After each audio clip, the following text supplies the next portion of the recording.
Selamat datang para peserta BIMTEK penerapan SPM sub urusan bencana. Saat ini Anda telah sampai pada materi 2.2. Pada unit pelatihan ini, kita akan membahas mengenai sub kegiatan komunikasi, informasi, dan edukasi rawan bencana. Untuk menambah pemahaman Anda, pada akhir unit pelatihan ini telah disiapkan kuis.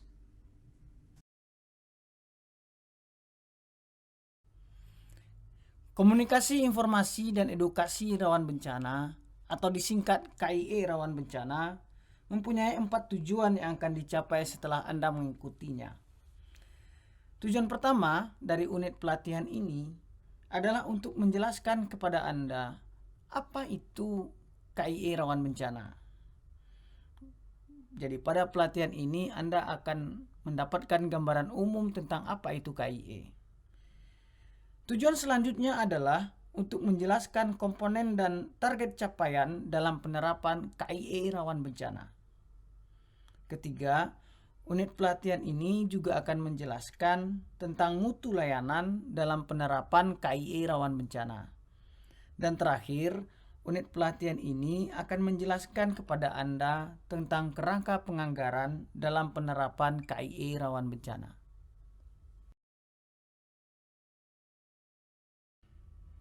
Apa itu komunikasi, informasi, dan edukasi?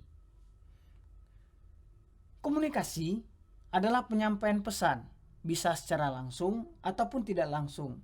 Penyampaian pesan dilakukan melalui saluran komunikasi kepada penerima pesan untuk mendapatkan tanggapan.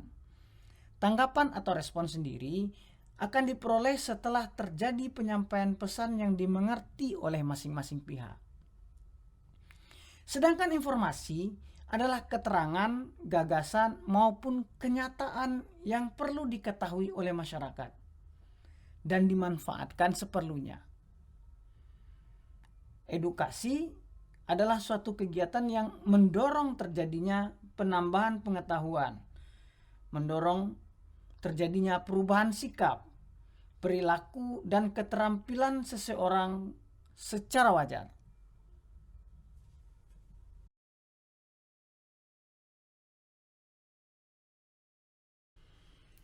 Bapak Ibu sekalian, sesungguhnya komunikasi, informasi, dan edukasi merupakan salah satu isu penting dalam Undang-Undang 24 tahun 2007 tentang penanggulangan bencana. Di sana disebutkan bahwa setiap orang berhak untuk mendapatkan informasi, baik secara tertulis maupun secara lisan, tentang bagaimana kebijakan penanggulangan bencana dijalankan. Nah, dalam konteks SPM urusan bencana, KIE ini memberikan jaminan dan kepastian agar pemerintah daerah memberikan informasi dan edukasi secara baik dan berkelanjutan kepada penduduk yang berada di kawasan rawan bencana. Jadi, setiap individu warga negara yang berada di kawasan rawan bencana mempunyai hak untuk mendapatkan informasi dan edukasi tentang kerawanan bencana yang ada di daerahnya. Pelaksanaan layanan KIE rawan bencana ini disusun berdasarkan risiko bencana dan arah kebijakan penanggulangan bencana di daerah. Oleh karena itu, sebaiknya KIE dilaksanakan setelah kajian risiko bencana dan rencana penanggulangan bencana tersusun. Hal ini dimaksudkan agar informasi yang disampaikan kepada masyarakat merupakan informasi yang benar dan mendukung kebijakan penanggulangan bencana di daerah. Permendagri nomor 101 tahun 2018 mengamanatkan pelayanan minimum untuk warga negara berdasarkan jenis ancamannya.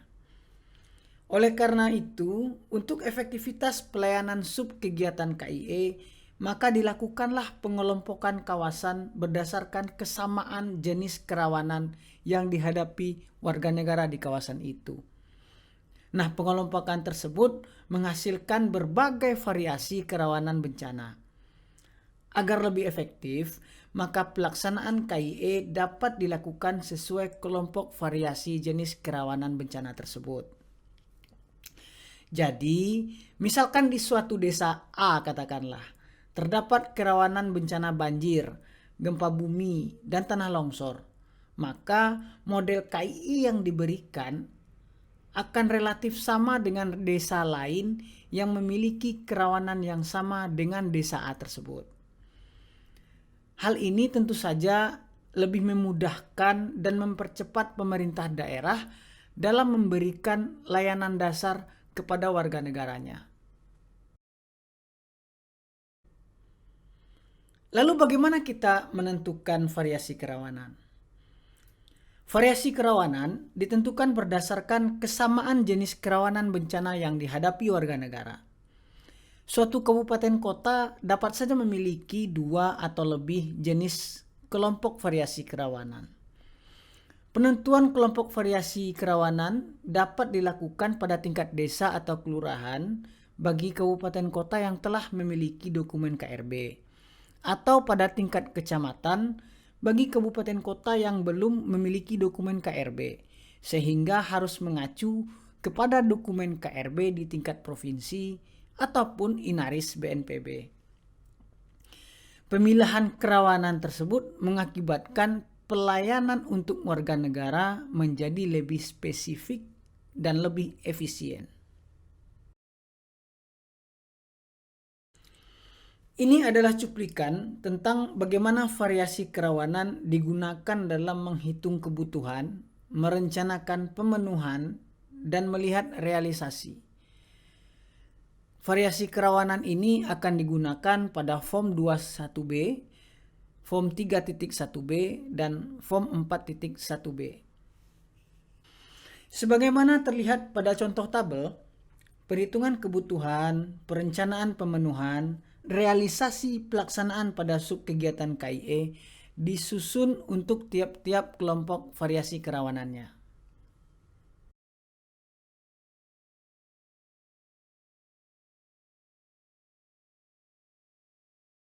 Untuk lebih jelas mengenai bagaimana membagi variasi kerawanan bencana, mari kita lihat kasus berikut. Misalnya pada daerah Anda terdiri dari 7 kecamatan dengan risiko bencana sebagai berikut. Kecamatan Alfa memiliki risiko gempa bumi, banjir, dan tanah longsor. Kemudian Kecamatan Beta memiliki risiko gempa bumi dan gelombang laut ekstrim. Kecamatan Charlie memiliki risiko gempa bumi dan gelombang laut ekstrim. Selanjutnya Kecamatan Delta memiliki risiko gempa bumi, banjir, dan tanah longsor. 5. Kecamatan Eko memiliki risiko gempa bumi dan gelombang laut ekstrim. 6. Kecamatan Foxtrot memiliki risiko gelombang laut ekstrim dan angin topan. Dan terakhir Kecamatan Golf memiliki risiko gempa bumi, banjir, dan tanah longsor. Berdasarkan kesamaan jenis kerawanan bencana, maka daerah Anda memiliki 3 kelompok variasi, yaitu variasi 1 untuk bencana gempa bumi, banjir, dan tanah longsor, yaitu pada Kecamatan Alfa, Delta, dan Golf.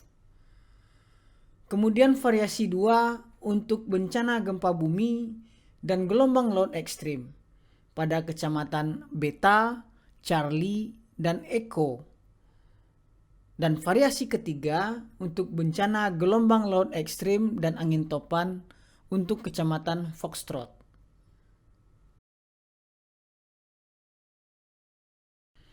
Subkegiatan komunikasi, informasi, dan edukasi termasuk layanan langsung dengan struktur komponen pilihan.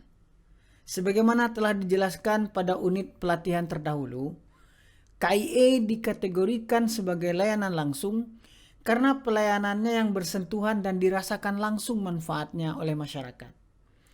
Sementara itu, komunikasi, informasi, dan edukasi dikategorikan sebagai komponen pilihan karena penerapan tiap-tiap komponennya dapat dibagi dalam beberapa tahapan dan tahun pelaksanaan. Jadi, Penerapan tiap-tiap komponennya tidak harus dilakukan secara sekaligus.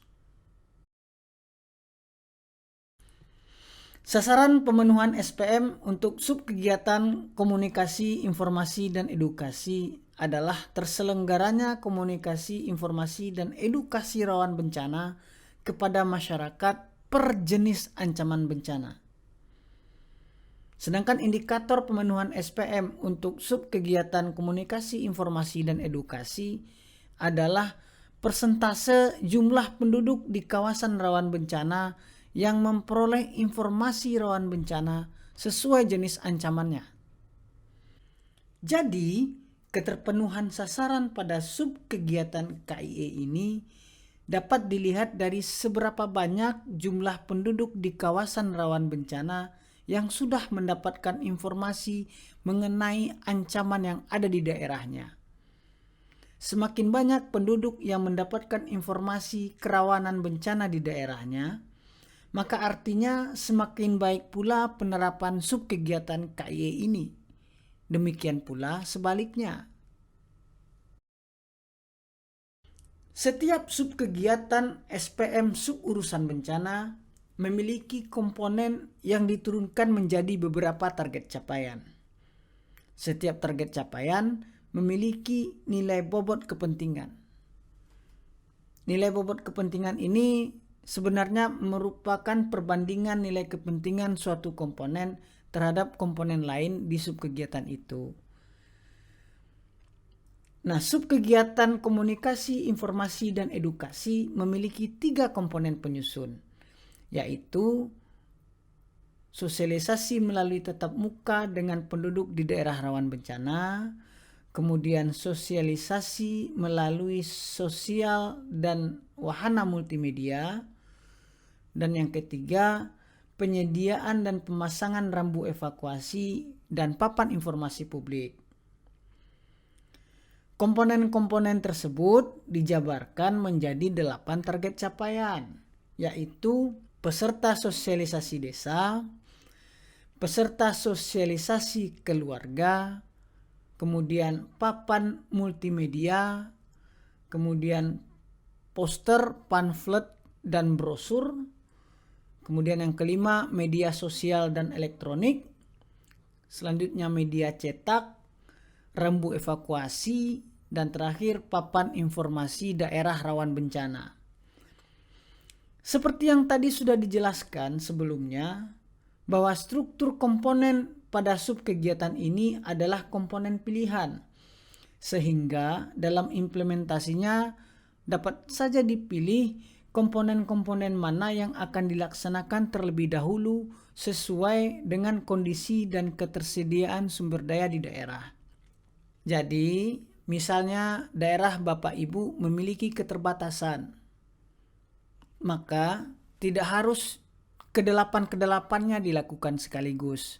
Bisa saja dipilih 1 atau 2 komponen yang menjadi prioritas untuk dilaksanakan terlebih dahulu, sesuai dengan kondisi dan kemampuan yang ada di daerah Bapak dan Ibu.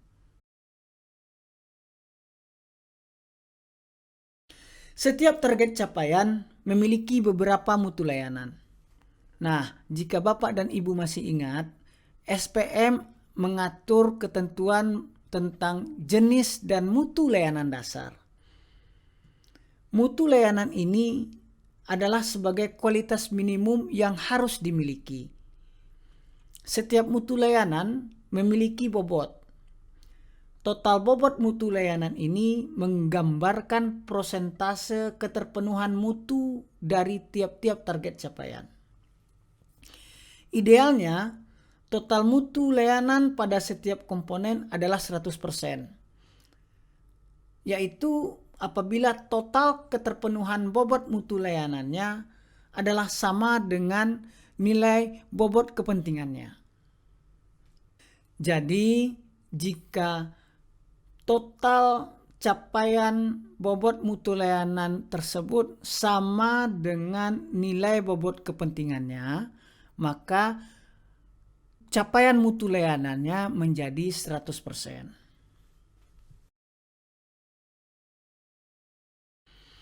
Mutu layanan untuk target capaian jumlah peserta sosialisasi tingkat desa ada 2 kegiatan. Yang pertama, sosialisasi desa rawan bencana yang terdiri atas 3 lingkup dan 9 poin mutu layanan, sebagaimana tabel yang sedang Bapak Ibu lihat saat ini. Setiap poin mutu layanan memiliki bobot layanannya masing-masing. Prosentase keterpenuhan mutu layanan untuk target capaian ini dapat dilihat berdasarkan jumlah bobot dari mutu layanan yang terpenuhi. Kedua adalah untuk kegiatan sosialisasi kerjasama lintas desa untuk pengurangan risiko bencana yang terdiri atas 2 lingkup dan 7 poin mutu layanan. Setiap mutu layanan juga memiliki bobot mutu layanannya masing-masing. Prosentase keterpenuhan mutu layanan untuk target capaian ini juga dapat dilihat berdasarkan jumlah bobot dari mutu layanan yang terpenuhi. Misalnya, pada sosialisasi kerjasama lintas desa yang dilakukan telah menghasilkan rekomendasi upaya kerjasama lintas desa untuk pencegahan dan kesiapsiagaan bencana. Maka itu artinya bobot mutu layanannya telah tercapai sebanyak 7,5%. Demikian juga jika terdapat mutu layanan lain yang telah tercapai. Total nilai maksimum bobot mutu layanan untuk target capaian ini adalah sebesar 50%.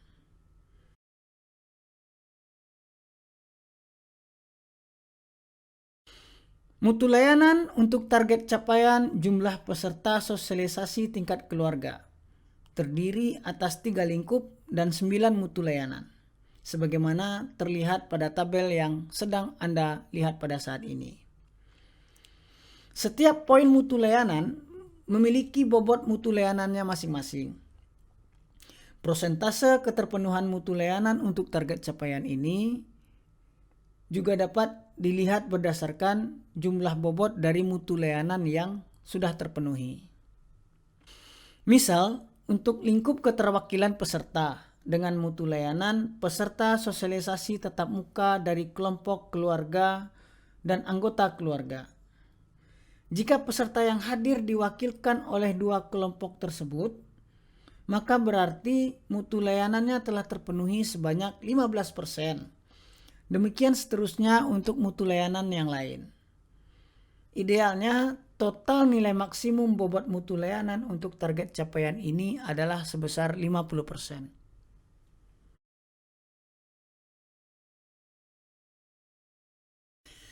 Selanjutnya mutu layanan untuk target capaian papan multimedia.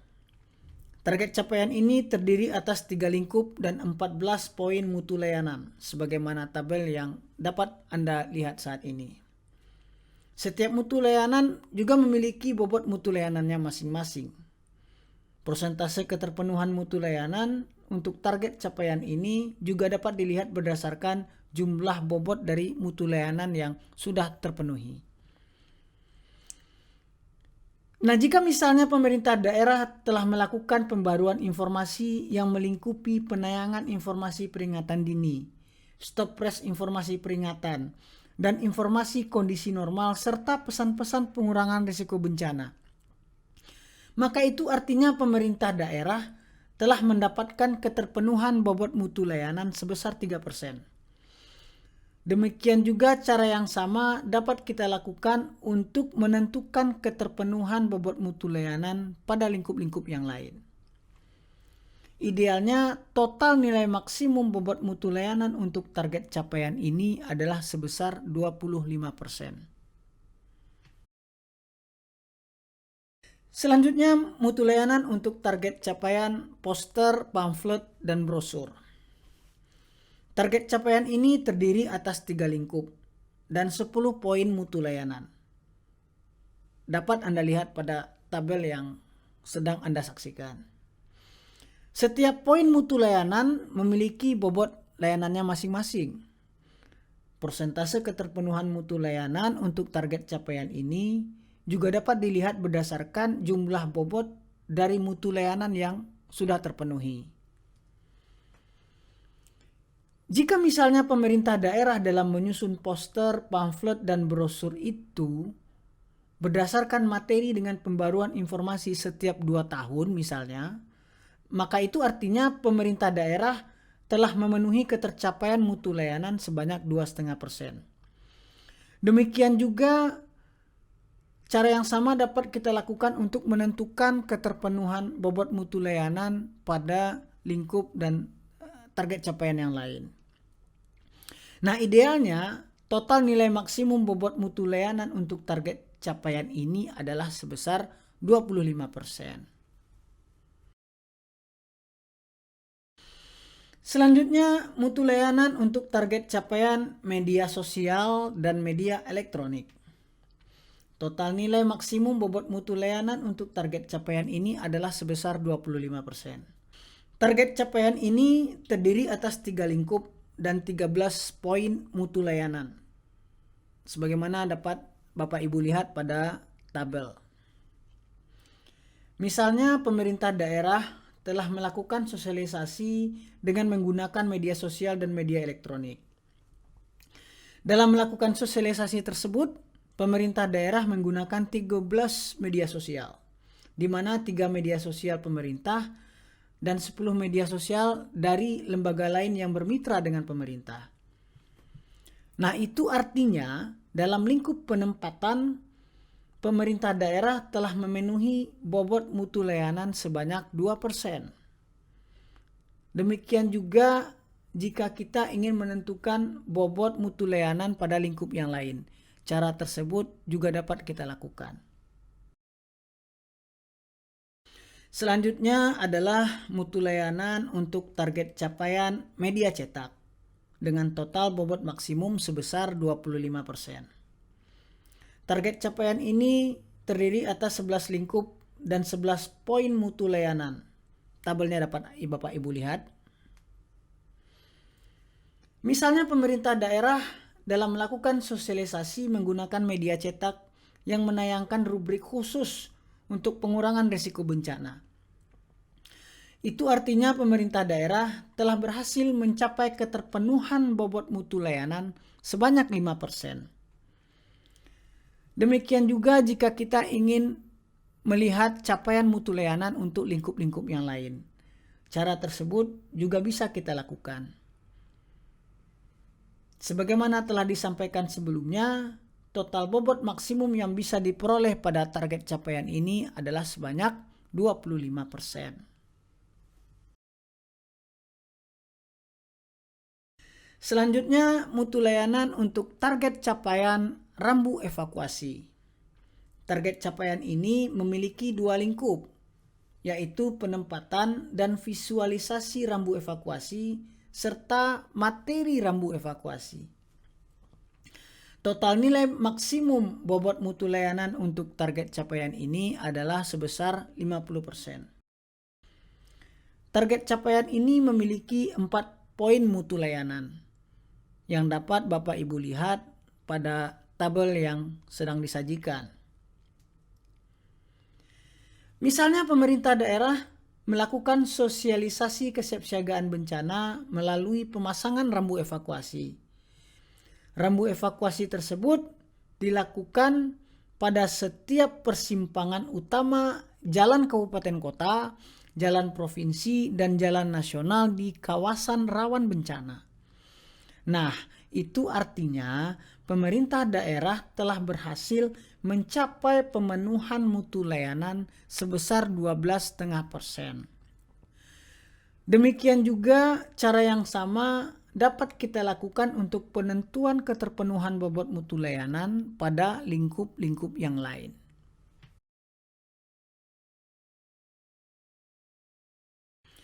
Terakhir adalah mutu layanan untuk target capaian papan informasi daerah rawan bencana.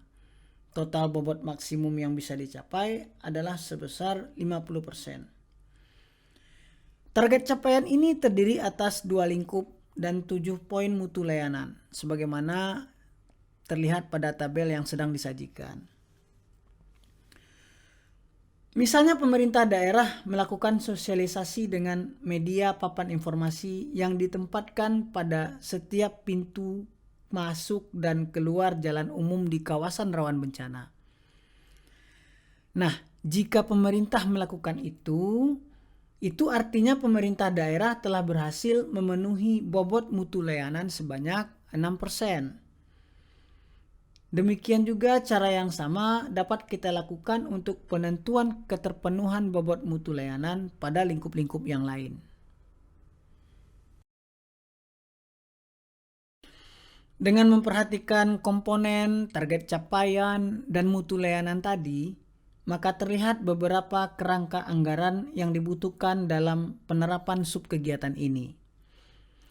Kerangka penganggaran ini dapat membantu Bapak Ibu dalam menyusun kerangka acuan kerja dan rencana anggaran biaya untuk pelaksanaan subkegiatan komunikasi, informasi, dan edukasi rawan bencana ini. Tabel kerangka penganggaran dapat dilihat pada modul instrumen kebijakan penerapan SPM suburusan bencana, khususnya di halaman 168. Kerangka penganggaran ini tentu saja dapat disesuaikan dengan kondisi dan standar biaya yang berlaku di daerah Bapak Ibu. Namun, untuk personil dan rangkaian pekerjaan yang bersifat wajib, hendaklah mengikuti kerangka penganggaran ini. Untuk komponen sosialisasi melalui tatap muka dengan penduduk di daerah rawan bencana, terdapat beberapa komponen biaya yang dibutuhkan untuk rangkaian sosialisasi rawan bencana di tingkat desa dan keluarga, serta sosialisasi kerjasama lintas desa untuk pengurangan risiko bencana. Kerangka anggaran yang dibutuhkan untuk kegiatan tersebut yaitu 1. Narasumber yang disesuaikan per jenis ancaman tergantung dengan ancaman yang ada di daerah Anda. Kedua adalah fasilitator yang akan membantu dalam pelaksanaan sosialisasi. Ketiga, transport peserta tentu saja. Keempat, perbanyakan materi. Dan kelima, akomodasi dan konsumsi rapat. Sementara untuk kerangka penganggaran pada komponen sosialisasi melalui media sosial dan wahana multimedia, dibutuhkan komponen biaya antara lain seperti biaya tenaga penyusun konten sosialisasi per jenis ancaman terkait. Jadi, tenaga penyusun konten sosialisasi ini harus disesuaikan per jenis ancaman yang ada di kawasan rawan bencana. Yang kedua adalah biaya sosialisasi melalui poster, pamflet, dan brosur yang melingkupi antara lain alokasi untuk tenaga desain grafis misalnya. Kemudian alokasi untuk perbanyakan poster, pamflet, dan brosur tersebut. Dan juga misalnya alokasi untuk distribusi materi sosialisasi. Yang ketiga, biaya sosialisasi melalui papan multimedia yang melingkupi antara lain alokasi tenaga teknis untuk multimedia. Kemudian bisa juga alokasi untuk pulsa data penayangan informasi. Atau misalnya alokasi untuk pemeliharaan papan informasi.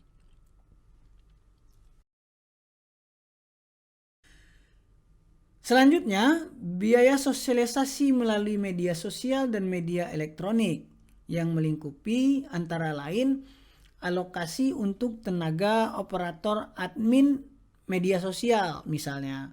Kemudian alokasi untuk pulsa data media sosial. Juga alokasi untuk pulsa data media elektronik. Dan juga alokasi untuk pengadaan perangkat operasi untuk media sosial. Baik itu berupa perangkat elektronik maupun yang lainnya.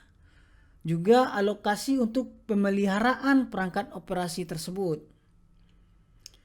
Terakhir, ada juga biaya sosialisasi melalui media cetak yang melingkupi antara lain alokasi untuk penulis dan juga alokasi untuk pulsa data media cetak.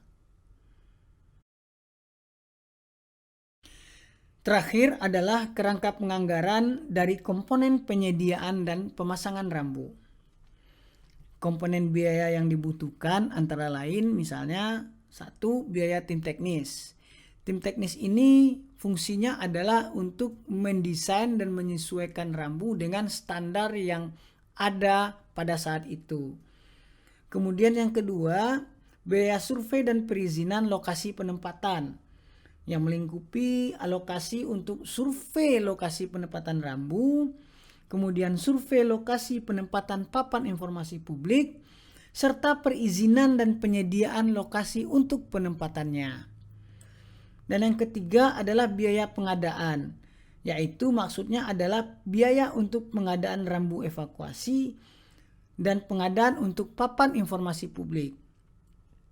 Terakhir adalah biaya untuk pemasangan, berupa biaya untuk transportasi dan akomodasi, mobilisasi, pemasangan rambu evakuasi, dan papan informasi publik.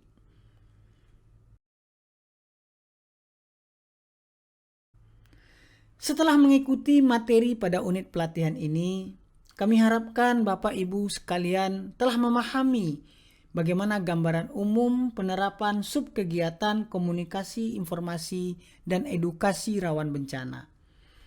Kemudian kami juga berharap Bapak Ibu sudah mengetahui apa saja komponen dan target capaian dari subkegiatan komunikasi, informasi, dan edukasi rawan bencana ini.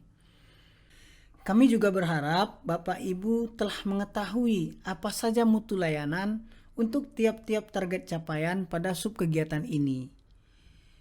Kami juga mengharapkan Bapak Ibu dapat mengetahui kerangka penganggaran untuk subkegiatan komunikasi, informasi, dan edukasi rawan bencana ini. Pada tahap ini, Bapak Ibu sudah hampir merampungkan seluruh materi pada unit pelatihan ini.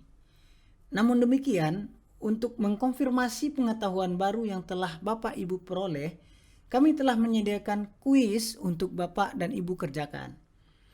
Setelah Bapak Ibu berhasil menyelesaikan kuis pada unit pelatihan 2.2 ini, Bapak Ibu juga diwajibkan untuk menyelesaikan latihan mandiri. Pada latihan mandiri disajikan seperangkat data untuk menyusun rencana anggaran biaya dengan menggunakan tabel kerangka penganggaran yang telah disediakan. Bapak, Ibu diharapkan dapat menyelesaikan kuis ini dengan baik, agar Bapak Ibu dapat lulus dan melanjutkan ke unit pelatihan berikutnya, yakninya unit pelatihan 2.3. Terima kasih dan sampai jumpa. Kami tunggu Bapak Ibu di unit pelatihan 2.3.